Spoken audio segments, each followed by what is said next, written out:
Եկեղեցու վերաբերյալ հարցին իմ պատասխանը հետևյալն է։ Ուզում եմ շատ հստակ ասել։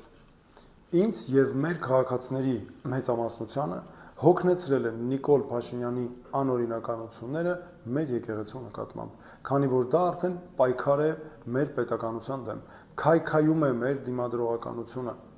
Մեզ պետք է այնպիսի պետություն, որի ղեկավարը առաջնորդվում է բացառապես օրենքով, որը ղեկավարը զբաղված չէ հանուն իր անձնական ու քաղաքական շահերի մարդկանց ձերբակալելով, որի ղեկավարը չի միջամտում եկեղեցու ներքին գործերի, իսկ եկեղեցու ներկայացուցիչները չունեն որևէ քաղաքական պաշտոն զբաղեցնելու կարիք։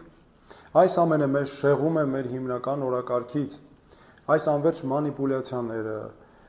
բաժանարար քաղաքականությունը Նիկոլ Փաշինյանի, եպիսկոպոսների անձնական կյանքի քննարկումները, վարչապետի անձնական կյանքի քննարկումները, սրանք չեն ստեղծում գոնե մեկ աշխատատեղ, չեն ամրապնդում մեր զինված ուժերը, չեն բարելավում մեր կրթական համակարգը,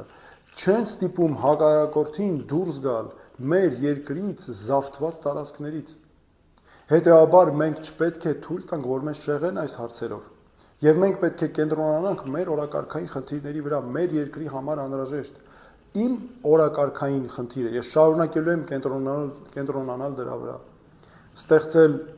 բարեկեցիկ, ուժեղ, արդար Հայաստան։